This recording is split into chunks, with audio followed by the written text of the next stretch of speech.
Bonjour à tous, on se retrouve pour une nouvelle vidéo en cette semaine d'Halloween. Il y aura une vidéo par jour du lundi jusqu'au vendredi pour votre plus grand bonheur. Je vous laisse vous abonner à mon YouTube et vous avez aussi le lien de mon TikTok dans la description. Vous pouvez aller aussi vous abonner. On ne va pas tarder plus que ça et on va donc passer à la première histoire. Pour garder l'anonymat, je vais changer le nom de tous mes amis, mais garder le mien. Moi et mes amis étions allés faire une soirée le jour d'Halloween chez une fille que je vais appeler Carla. Carla était le genre de fille qui attire vraiment l'attention. Grande, belle, enfin bref. Ça aura son importance plus tard. Il y avait aussi Elodie, l'une de mes meilleures amies. Tobias, qui était le grand fort et protecteur du groupe. Et enfin moi, Jade, qui n'a aucune qualité particulière à part le dessin. Et il faut savoir aussi que je fais beaucoup plus jeune que mon âge. On aurait même dit que j'avais 9 ans à l'époque. Et tout cela se passe chez Carla, quand ses parents n'étaient pas là. J'aimerais aussi vous préciser que nous avions tous 15 ans lors des faits. Tous déguisés en déguisements aussi laids les uns que les autres, nous avions décidé de partir faire une chasse aux bonbons. Et oui, certains pourraient me dire que c'est un truc de gamin, mais on voulait se faire kiffer. Une fois devant une porte, un groupe de garçons était passé, et ont sifflé et accosté Carla. Bien évidemment, Tobias les a recalés, et les deux gars sont allés voir ailleurs. Le soir, une fois un max de bonbons dans nos sacs, on a décidé de se faire un bon film d'horreur. Alors on se lance un Scream 1. Mais comme Carla avait trop peur, on a décidé de mettre Scary Movie. Bien évidemment, personne ne lui a tenu rigueur, à part peut-être Tobias. Il était à peu près minuit quand on a décidé de mettre de la musique et de danser.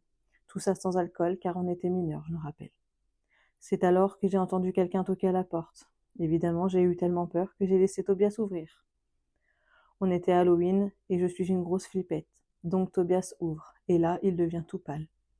Je les ai entendus discuter un moment, mais sans trop comprendre à cause de la musique.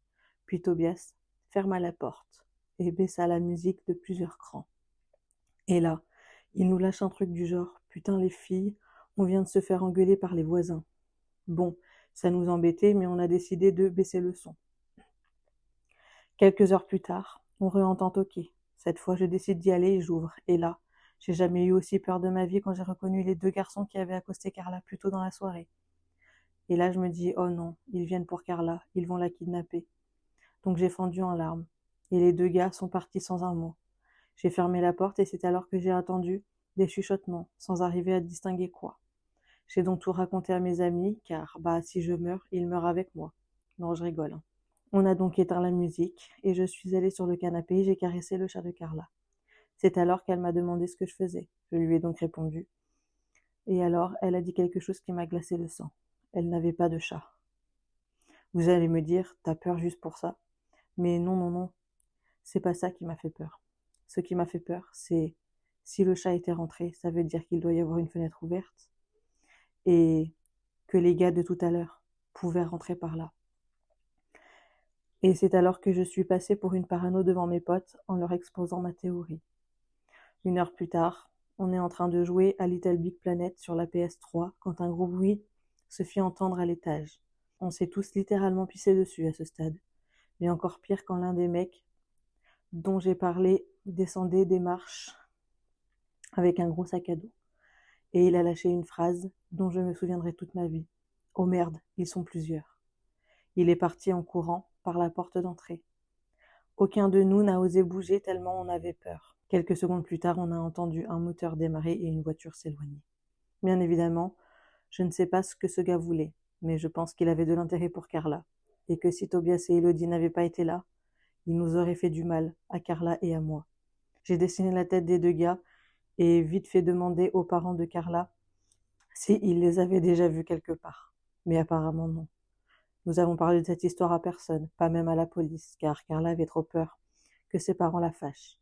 J'aimerais énormément retrouver les dessins, mais bon, c'est pas gagné. Si vous avez des questions sur l'histoire, n'hésitez pas. Je tiens aussi à dire que c'est la seule rencontre bizarre que j'ai eue dans ma vie. Alors si ça se trouve, c'est pas grave, même si pour moi, ça l'est et ça l'était. Effectivement, et heureusement que vous étiez 4, parce que je pense que ça se serait pas très très très bien terminé. Mais encore une fois, en parler aux parents, c'est bien. Je pense que Avec les dessins que tu as fait, la police aurait pu les retrouver. On va donc passer à la deuxième histoire. Dans cette histoire, je vais me nommer Chloé. Cette histoire s'est passée il y a 2 ans, quand j'avais 13 ans. C'était le soir d'Halloween, et avec quelques potes, on décide de faire un genre de sortie du soir, ce que je n'avais jamais fait auparavant. On était 7, 4 garçons et 3 filles. Pas loin de chez nous, il y avait une maison abandonnée. Elle était très sale, et avec toutes ces bouteilles et ces canettes, on devina rapidement qu'il y avait des squatteurs qui venaient ici. On avait déjà été dans cette maison, mais 2 jours. Et avec tous les traits d'horreur que j'ai regardés, j'avais un peu peur d'y aller. Mes parents ne savaient pas que j'allais là-bas, et ils croyaient que j'allais faire du porte-à-porte pour avoir des bonbons. Arrivé au soir, je rejoins ma meilleure amie, que l'on va appeler Sandra, pour qu'on se maquille, et on décide toutes les deux de faire une blague à nos potes arrivés à la maison. On rejoint les autres, et j'avais extrêmement peur, donc j'ai agrippé le bras d'un de mes amis. Pour rentrer dans la maison, on passa dans un grillage cassé qui menait à l'arrière de la maison, et on laissa nos vélos là. Il y avait une fenêtre ouverte. C'est là où on passait pour rentrer dans la maison. Arrivé dans la maison, Sandra me lance un regard qui voulait dire « C'est parti, on fait notre blague ». Je la regarde et je dis oui de la tête. Sans rien dire à personne, on monte au premier étage et on se cache derrière un mur, et je dis à mes autres potes de monter. Mais ils ne montent pas, et on n'entend aucun bruit qui vient du rez-de-chaussée. Pris d'une grande peur, je décide de redescendre, mais Sandra ne redescend pas. Je lui dis de me suivre, mais elle ne bouge plus. Puis je vois des larmes couler sur son visage. Elle faisait une crise de panique. Donc je l'amène en bas. À ma grande surprise, il n'y a personne. Je retrouve seulement la lampe torche de mon pote. On sort de la maison. Il n'y a plus les vélos avec lesquels on était venus. On rentre chez nous en appelant avec insistance nos potes, mais ils ne décrochent pas. Pour rentrer chez nous, on passa par une petite forêt qui était aménagée pour les balades. Sandra était calme, mais avait le pressentiment qu'on était suivis. Je décide donc de me retourner pour m'assurer que personne nous suit, et j'aperçois une femme. Elle avait l'air normale, mais comme on était entouré d'arbres et qu'il faisait noir, on a eu un peu peur. Puis je me retourne une seconde fois et personne. On était épuisés, donc on décide de s'asseoir sur un banc. Je me sens vraiment mal et je suis fatiguée. On reprend notre route, et en face de nous, il y avait cette dame, mais cette fois-ci, elle marchait vers nous. On panique et on prend le petit chemin très sombre. On arrive à la sortie de la forêt, on est soulagé de retrouver nos amis assis sur des marches. Ils étaient très inquiets, et notre ami était en larmes. On leur explique ce qui s'est passé et ils nous disent qu'ils ont dû partir car une femme les suivait. On n'a jamais su qui était cette femme, mais j'ai toujours cru qu'elle était SDF. Après ça, on n'est plus jamais retourné dans cette maison la nuit. C'est la fin de cette vidéo. On se retrouve très bientôt pour une nouvelle vidéo.